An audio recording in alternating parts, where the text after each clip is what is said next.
coming from number 10 as well, Mr. Cameron's spokesman has said he wholeheartedly defends the rights of editors to make editorial decisions when asked about the publication of that cartoon. Well, let's discuss that further, whether the media ought to publish images of the Prophet Muhammad. I've got Paul Connew, the former editor of the Sunday Mirror, and Rafiq Hayat from the Ahmadiyya Muslim Association. They're both in our central London studio. Very good afternoon to you both. Well, Paul Connew, first of all, should it be published, and should it be republished by media outlets, particularly in the UK? I think it should. Although offensive to many people, not just the Muslim community, I think free speech is vital. And not only that, that the UK media have perhaps been cowed to a certain extent, or certainly over cautious and oversensitive in the last few days, although one or two this morning have used small images of tomorrow's cover of Charlie Hebdo. But in a sense, the public have a right to see the story presented in its full context, and those cartoons did actually trigger, and I use the word deliberately, did trigger the outrage, in Paris last week. And for that reason alone, I think it is a good reason to actually publish or republish the cartoons.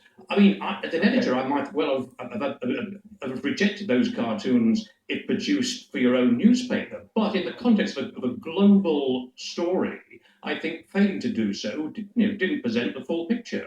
Okay, well, Mr. Hayat, what's your opinion? Is now the time, or is any time the right time to publish cartoons like these? Well, firstly, we need to understand what is freedom of speech. I mean, in this country, we have laws against hate speech, against all kinds of other things. We therefore have firstly to define what is freedom of speech. I think as far as the religious communities are concerned, and that includes the Muslims, the Christians, and the Jewish people, to offend any of their prophets would be hurtful to them. And therefore, why do we need to do that? We have to understand we live in a multicultural, multi-religious society. And why gratuitously do we have to go and abuse the leaders of these various religious communities does not make any sense at all. If we want peace in society and if we want peace in this world, surely we must be moving towards those actions which prevent inflating the emotions of people. We know we are completely with the people of France at the moment who have suffered badly at the hand of terrorists. We too are affected as Muslims from these terrorists. Therefore, really, this is across the board. Everyone is affected by it. Okay.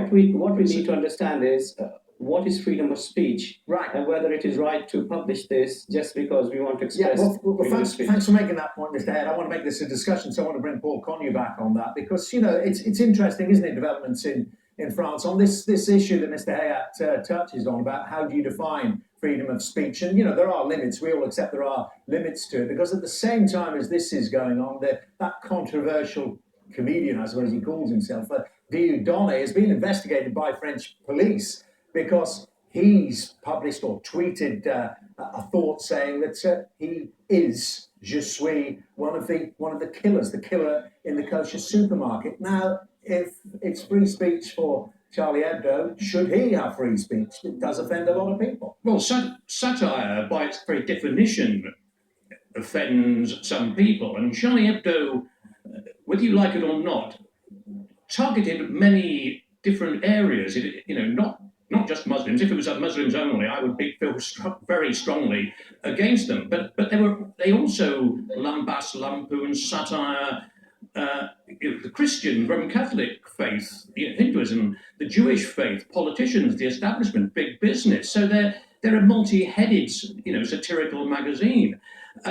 And the paradox here, even if you actually loathe Charlie Hebdo, is the killers last week this sounds flip, but they have become almost the promotions department, of that magazine, a magazine that was struggling for survival. It sells only 60,000, was possibly facing going to the wall, now is become almost a global superstar flagship for free speech in many people's eyes, with a 3 million print Paul, run. I just want to stay with you, but on that issue of offence, are you more or less saying to those in the Muslim community, and it will particularly be within elements of the Muslim community who are offended by this, you're saying more or less you don't get the joke, this is satire? No, satire, I think, is an integral part of free speech and democracy. I think many of those cartoons were offensive, and I'm sure if I were a Muslim, I'd find them offensive. But you have to accept that the laws of France and most European democracies allow satire, even cruel and offensive satire, and I think that is where the free speech issue comes to the fore here.